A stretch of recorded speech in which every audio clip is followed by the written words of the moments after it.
I guess with all things concerning Moonbyul, it's just a matter of how much she's willing to push it. I'm feeling content, I'm feeling happy, and I'm excited to see just how much gayer it can get in the next song. Well, I got my answer.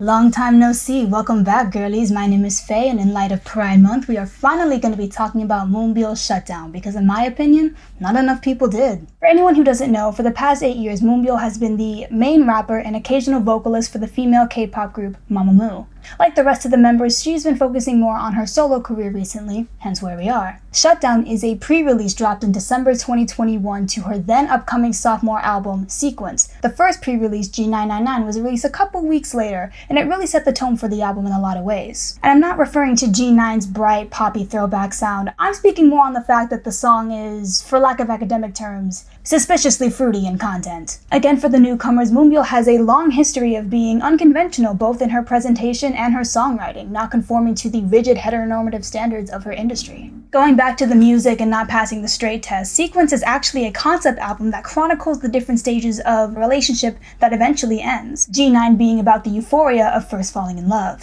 That itself was nothing that unique, but with featured artist Marani, another woman, the concept shifts from two people being in love to two women falling in love. Now, before you call me Delulu, both the written treatment and the actual video clarify that these are not two women abstractly longing for their individual loves, but they're singing to each other about their shared love. I mean, to summarize, they're looking right at each other. The treatment has some pretty explicit romantic overtones. They're using one another's names in the treatment as well. It's really not hard to miss if you're paying attention. And Moonbyul herself has defended this interpretation. I mean, in the end of the day, pretty much everyone picked up on the fact that Moonbyul had just dropped a song about falling in love with a woman. So it's December, we're all giddy and freaking out because, you know, it's Sapphic and we're us.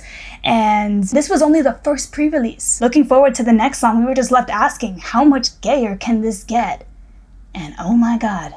And with that preamble, let's get into Shutdown. Now, I wouldn't say this is going to be like a super formal or rigidly structured video essay, but as you can see, I am going to split this into segments. Firstly, I'm going to introduce Shutdown and what it's about. Then I'm going to go more in depth as I commentate on the video and its lyrics. And finally, after that, I'll give my little piece on why I feel the song is so socially significant and why I feel it deserves to be discussed more. Even amongst the rest of the album, which is of course about the same lesbian relationship, I just feel that the subject matter and the execution of Shutdown just put it a step beyond the rest of the tracks in terms of major contributions to queer Korean media. And about the subject matter, I guess we should get to that. Yeah, so for anyone who clicked on this video not knowing, the song is about lesbian sex. And it's not subtle. Like at all. So for some more context, again, Sequence is a concept album that chronicles a couple forming a relationship before its eventual demise. So naturally, we start off with this gleeful, optimistic stage, G999, and if we're marking these segments as physical stages, you could match the butterflies of G9 to, say, a first kiss. And for Shutdown, the next song, what comes after a first kiss? So in true Moonbyul fashion, with her female featured artist looking right into her eyes as she sings, Shutdown is a steamy, erotic continuation of the honeymoon phase in a relationship between two women. And without further ado, let's discuss it. I'd say let's get into it, but you know, she kind of beat me to it. I'm sorry, let me shut up. Let's get into it.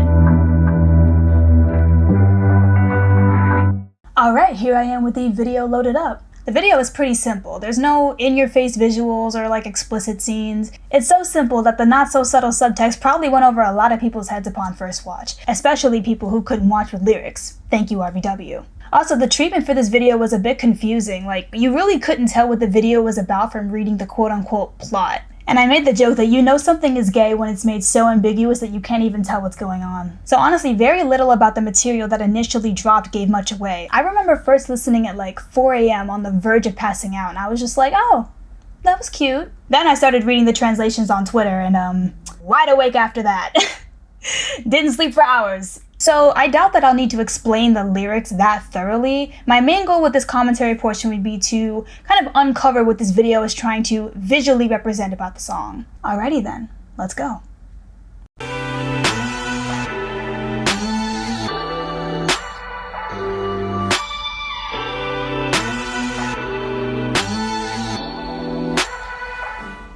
So speaking on the filmmaking elements of this video, the formal presence is that we have a very small space but a highly mobile camera. There are little to no still shots in the video. The confined space delivers this idea of intimacy because, of course, naturally the two characters will be close together. But also the camera moving around all the time. While it could just be them being practical, trying to make the most out of the space, to me it also matches the concept of the song. Bodies are moving, tensions are rising, energies are swirling. It's a chill slow jam, but there's just something kinetic about it that I think the camera captures. We are like 3 seconds in, girl, goodbye. So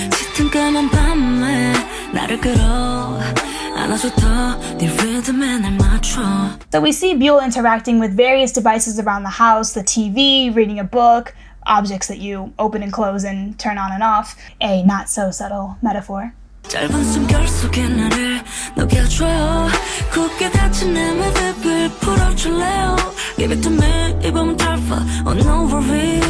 So we're one verse in, match my rhythm more, melt me in your short breaths, untie my tight knot. I think y'all get the gist. But right now Moonbyul's by herself, so you're thinking that the sexual boldness of these lyrics is like the big statement of the song, the big power move. But then...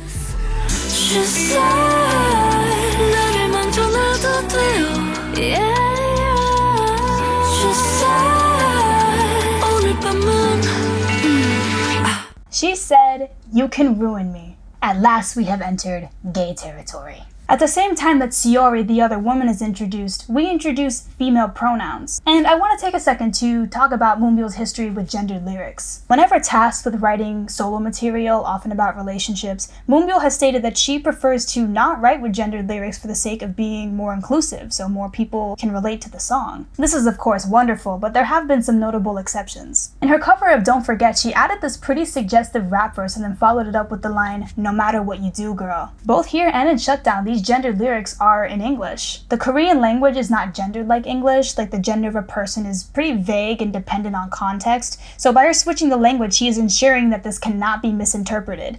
She said, "You can ruin me." Once again, the treatment used her and Saori's actual names like they're playing versions of themselves. Add "she said" and we've got one woman speaking to another. A lot of this may seem obvious and a bit hand-holdy, but you'd be surprised about how many people try and deny this stuff. Let me run this back really quickly because I just want to hear that pre-chorus again. You know, I'm telling everyone to pay attention to the song because of the gayness, but you know, I should also be advertising that the song is really good. Before I knew what any of this meant, this was my favorite part by far. Like, Saori's pre-chorus is what hooked me. I think it's the part that best kind of embodies that sweet, sultry, angsty vibe that the song possesses. And I just love the delivery. It's almost suspenseful, but also excited. It sets this great tense atmosphere followed by a pretty chilled out chorus. It's like this rising tension that builds and builds that's eventually released, which given the subject matter, fits pretty well. Going into the mindset of this couple, it's like, are we really going here? Are we really doing this? I want to because I love and I trust you, but we've never done this before. I've checked out some of Saori's other stuff. She's a soloist who's also released some fruity content of her own. I highly recommend it. She does a great job here. Also, with Saori's appearance, we reveal the video's concept that Moonbyul can't actually see her partner. She walks right by her, she doesn't make eye contact, she pretty much ignores her. The moves were out here trying to say that she was a ghost. But again, it was like 4 a.m, so I was like, damn, y'all cracked it, good job. But giving it some real thought, the concept of Saori not actually being there represents Moonbyul feeling so connected and entwined with her, mentally and physically, that it feels like she's always there. It's this really sweet premise that embodies this new stage of intimacy for the couple really well.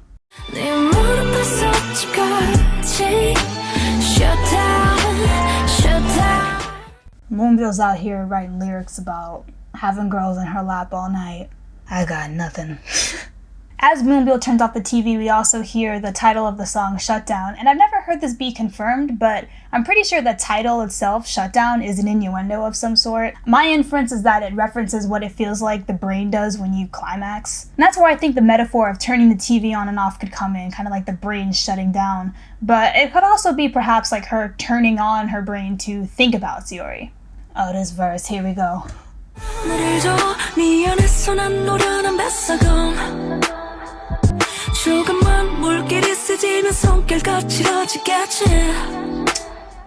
I'm a skilled boatman inside you. Our touches get rougher. No words, no words. Once again, wide awake. 저 산을 지나 다리 건너 그림 같은 집을 짓고 달리 밤 피카소처럼 너를 그릴게 한편의 명작 하나의 실루엣 우리의 그림은 이거가 빨갛게.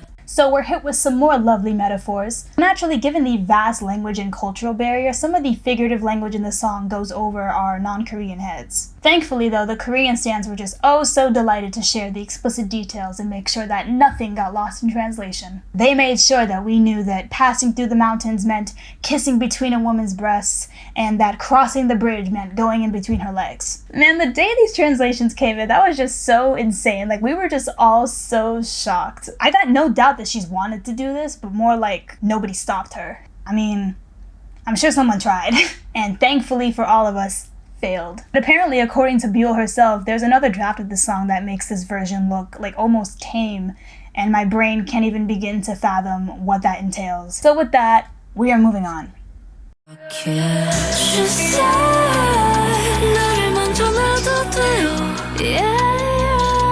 I love this framing trick they keep doing where it's fixed on Buell but then they pan or zoom out to reveal Saori, still unable to see her. And I find it really intriguing, like this juxtaposition between how Buell doesn't even perceive her lover in the video versus just how passionate she is about her in the lyrics. But as I said, I think it's more the reverse. Like, she's so passionate about her that it's like she's conjuring her there. Girl, let me stop with the ghost words. We don't need to keep that going.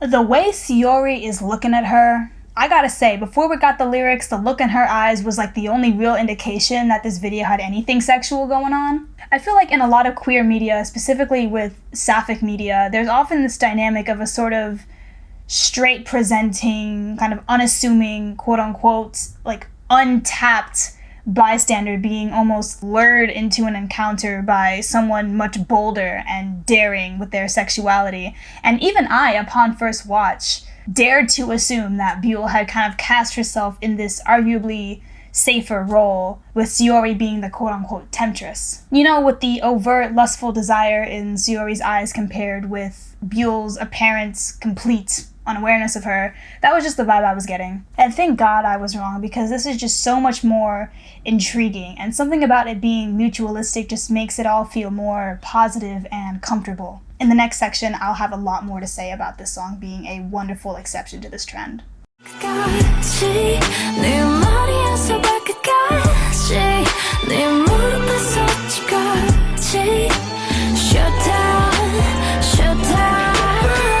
More about Saori's staring, I want to connect that again to the camera movement. Her lingering, yearning gazes are coordinated with these long, drawn-out pans, which is furthering this sense of longing and pining. It's almost sensual in of itself, like the way the kineticness of the camera makes us aware and connected to everything in our close proximity.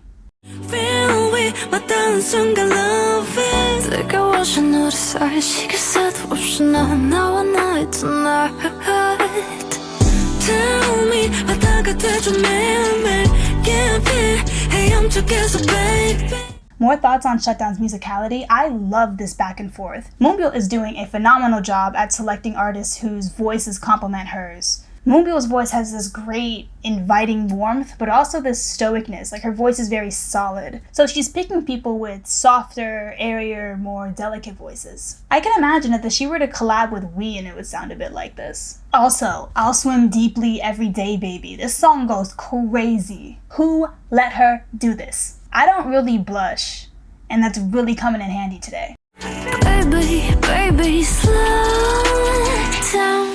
Down, down. 내 머리에서 발끝까지 내 머리에서 발끝까지 내 무릎에서 하체까지 Shut down, shut down, baby. And as the song ends, the sun has finally risen and she's finally acknowledging that Saori is there. The song is about, spending the night with someone in your lap until the morning, so here we are with the sunrise. It's a common thematic trope that with morning comes clarity, so now she's no longer blind to her, now she's no longer denying seeing her. I still wouldn't say that Saori's actually there, but it's like this angst has been resolved where perhaps Buell was hesitant to accept the hold that Saori had on her, or hesitant to act on these feelings for the first time, but now she embraces it, she finally looks at her, and they smile together. And that concludes the video Shutdown. Quite tame in of itself until you turn on the captions. But I think today we've also uncovered that the video actually provides a fair bit in terms of abstract storytelling. Within the context of the album, since this preludes the breakup of later tracks, Shutdown is a means of demonstrating just how impassioned and involved this relationship is. With the intimate subject matter, this physical and emotional incorporation of one another, they are linked, which of course adds strength to the foreshadowing of their eventual separation. Now for this final portion of the video, I'd like to give my conclusive thoughts about what I find so phenomenal about this song as a piece of art, as a vehicle for Sapphic representation, and the way it's been perceived in the conversations that have resulted from it. Before I get into any sort of social commentary, which may include some touchy subject matter, let me just establish that I represent only myself. The thoughts I express are nobody else's but mine. I hope that people agree with me, and I stand here advocating for a greater cause, but everybody has their own approach and their own opinions, and I'm not trying to speak over anybody. Also, for this segment, I want to mention this little Reddit post I wrote back in early January about the significance of Shutdown. It got some attention, it was a little moment, and I'm very proud of it, so I'll be pulling a lot from it here. It's been 6 months since that post, since that conversation started, but you know what? I was there in the beginning and here I am at the end. Or hey, maybe even the resurgence. So on to this video's version of the significance of Moonbyul's Shutdown. Shutdown's merits as a listening experience, nice vocals, relaxing beats, soothing melody, are certainly why I've gone back and streamed over and over, but as you can imagine, it's not why the song's on my mind 6 months later. The first aspect of this song's execution that really sticks in my mind is just how beautifully and tastefully the subject matter is handled. Shutdown is overtly about sex and there's no aim to hide it, yet the song is not a vulgar attempt at shock value. Like much of the most beloved Sapphic media, it's poetic and delicate with its approach to eroticism. Almost a trademark, I'd say, to Sapphic media is an incorporation with nature or natural phenomena. Byul's references to mountains, movements of water, paint drying, it's all very in line with this trope. I'm almost shocked that no one mentioned flowers blooming. But nevertheless, finding the sensuality in the inner mechanisms of nature to me just makes this trope and thus the song feel very transportive and immersive, and even maybe ethereal. As she's illustrating these beautiful metaphors, your mind is intercutting between both the figurative and literal images, both what's really going on and these blissful scenic shots. Byul herself has described the song as erotic, but to me, more importantly, it's romantic. The song is lustful, but it is overflowing with passion and love. And that's what I would say is unique amongst the other attempt at women love women storylines in mainstream K-pop, because there have been others. There have been huge songs that dabble or even go all the way in depicting stories about two women. This is just my opinion, which is again, no one else's but mine. But to me, those songs can often feel almost exhibitionist, and they feature this portrayal of lesbian relationships as this sort of like exotic or thrilling temptation that you're kind of like lured into. It's sexy because it's like socially incorrect, there's danger involved. Shutdown isn't about some exotic hookup or thrilling temptation, it's just two women in love. Now don't get me wrong, I'm not against hookup culture, I'm not like, oh, we should all be wed. But with Shutdown, there's no banking on the element of it being sinful. The sex here is just a normal, good thing. And that's why I think I and so many other fans have been so enamored with this song. Yes, it'll fog up your glasses, but it'll also give you butterflies because it's so sweet. So in conclusion on this segment, Shutdown is a testament to the true beauty of Sapphic eroticism in media, and I think it is a lovely addition to its genre. Moving out from the figurative lyrical world into the real one, I think it's time we commend Moonbyul for her bravery for writing and releasing an explicitly gay K-pop song. Maybe it's due to Moonbyul's sort of deviant representation that people aren't acknowledging just how bold this is. And to that I say, just because something's not off-brand per se, doesn't mean it's not a big deal. This is a level of visibility that, at this point, is still very uncommon for mainstream K-pop. Shutdown does not suffer from the forced ambiguity that a lot of queer media faces, never mind queer K-pop media. There is simply nothing to hide, unlike a lot of other big artists who find their messaging reduced to subtext. While Moonbyul does have an extensive history of openly supporting the LGBT community, that does not diminish the bravery of a mainstream popular idol inviting this blatant conversation around their image. And that's what I want to focus on, the image. Of course, engaging in queer media is not a confirmation that you yourself are queer, but to so and strongly embrace that association between yourself and the conversation of queerness is, dare I say, near unprecedented for someone of Moonbyul's caliber, and thus incredibly risky. There have been dabbles into LGBT topics before by big artists, but not that many have fully incorporated LGBT support into their public celebrity image. And I can't say it's not understandable. In the year 2022, we have witnessed openly gay idols be victims of hate crimes in their own country. People get so caught up in their idol fantasies that they forget that South Korea is still an incredibly homophobic country. Also this year, South Korea has elected a very socially conservative new president, which of course bolsters this type of reactionary, bigoted behavior. It's so hostile that not even the celebrities are safe, and many mainstream K-pop stars are understandably afraid to challenge that. The idols themselves may be liberal, but the big companies are going for mass appeal and thus are far more aligned with what's socially acceptable than to deviate to something that may be putting these idols' career at risk. Maybe that's why RBW let it happen. They're like, we're tanking anyway, fuck it. Yet despite that threat to her reputation, Moonbyul, a member of a group that's a household name in Korea, has written beautiful letters to fans on Coming Out Day, repeatedly stated that she values all kinds of love and embraces an androgynous image. I personally don't believe that anyone is under obligation to politicize themselves or define themselves by a single cause, but I think it's incredibly admirable to acknowledge the statement you're making via your actions. To say, yes, I know what I'm saying by doing this, and I stand by it. When she's asked about the masculine way she dresses, Bill could easily just be like, hey, this is simply me, nothing else to it. But no, she goes right to the camera and openly advocates for blurring the lines between gender in her industry. With Shutdown, she was well within her right to refrain from branding it as anything more than just a song about two lovers. But in the press cycle, she has been impressively straightforward about the song being representation for different forms of love.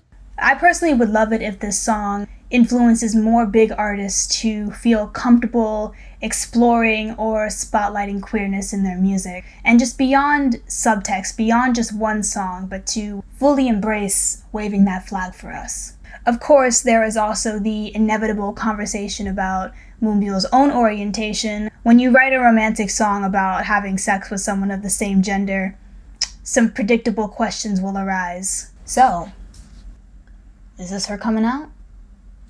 Is she actually gay? And my answer to those questions is that as of now, Moonbyul has not confirmed anything about her sexuality, and thus it is wrong to assume that she is gay.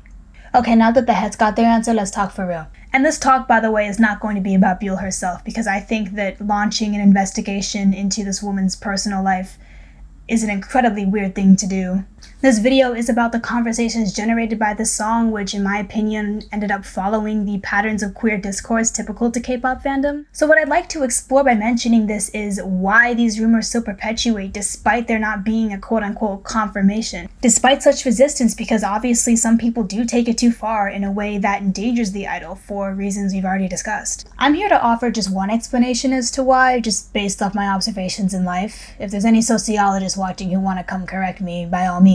I'll admit I haven't read up on the literature for fruity celebrity allegations. My theory functions on the basis that it's still normal protocol within queer culture and celebrity culture to withhold personal information from outside your circle to the general public. These are both situations where people are pressured into secrecy for both their privacy and their safety, but to the outside it creates a general sense of suspicion because it's understood that they're not sharing everything. While I'm not ascribing any sort of morality to this, I don't condone calling people liars or rushing to presume anything, or especially trying to force anyone to confirm something. I'm just saying that given the culture, the lack of an outright public confession is probably not the practical end-all deterrent that some more objective people may believe it to be. They'll say, you don't have an answer. Well, nobody was expecting one. Like I said before, these idols are not operating in a welcoming liberal environment where they can comfortably come out without jeopardizing their careers. So even more faulty are those who take a lack of a confirmation as like an absolute no. It's like circular reasoning. She can't say it, so she didn't say it, and because she didn't say it, she's not. Like,